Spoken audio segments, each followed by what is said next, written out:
Meanwhile, Elizabeth, our top story. That's right. Playing politics with the families of fallen soldiers while the military is forced to become a charity case. So how long did the White House know this was going to happen? Well, yesterday we were talking about this, and then certainly there were a ton of exchanges going on, asking. And Jay Carney had some heated pressing from Ed Henry yesterday. Listen to this. He asked for the OMB and his lawyers to take action. So why didn't he have that action taken before today, though? You have to work out a process unless you're willing to write the check, Ed. I mean, you know, it takes some time. Who would write that check? It takes some time to.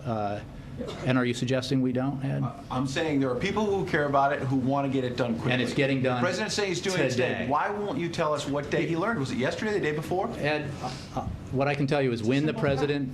Right, and when the president found out, he was disturbed and he asked his lawyers and the OMB to get to work on a solution, and we expect a solution today. I mean, this is not that complicated. I know you're trying to make a partisan issue out of it, but No, nice try. But Ed, you won't tell us a simple fact of when the president learned. You're trying to say he's outraged by it, so he wants to move quickly. If he learned last Tuesday, I'm saying that when he learned about it, he asked for, directed those who work for him to find a solution, and we expect a solution today. Okay. Well, what's puzzling about that is they say, you know, as soon as the White House found out, we worked on a solution. According to NBC, they had this story that apparently the Department of Defense, the Department of Justice, and White House lawyers all sat in a room to try to figure out exactly what was covered by the law that the House passed and the president signed. Keep in mind, the Republicans believed that this would cover anybody killed in action. But apparently these lawyers got in this room and they said it did not allow them to pay anyone other than the service member. There are a number of Republicans, including Karl Rove, who wonders whether or not the White House may have deliberately obstructed the payments. Here's Mr. Rove. White House aides several days ago knew about this. Now, we don't want to know whether that's 2 days, 3 days, 4 days, 5 days. But we do know senior White House aides apparently knew about this. Look, Megyn, the West Wing is a very small place. All of those people get together every morning at 7:30 for a senior staff meeting. The chief of staff, the deputy chief of staff, the domestic advisor, the national security advisor, they're in and out of the Oval Office a lot during the day.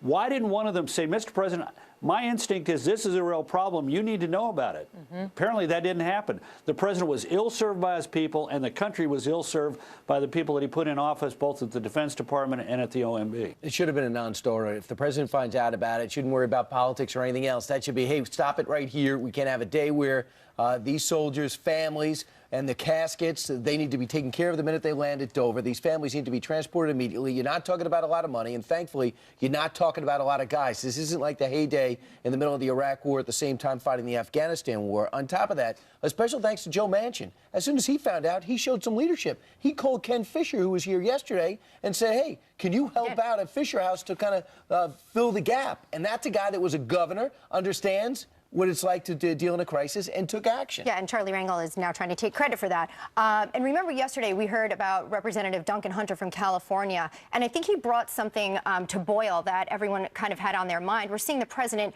you know, in an administrative position here, but also in terms of him being the commander-in-chief. He had this to say: when the lawyers in the administration made the decision not to count the death benefit, they broke a sacred trust with our military men and women, and those on the front line. So I think the relationship between the commander-in-chief and the families of those that have fallen and all military is actually at a really vulnerable position right now. Absolutely, and we've seen this administration where the president is able to do a lot of stuff by executive order.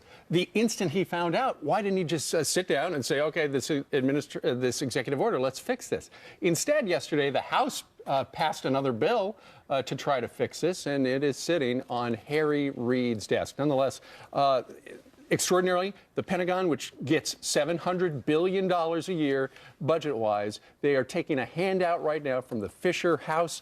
The Fisher House is going to cover all of the costs of the death benefits and travel for families until the Pentagon is able to officially cut a check.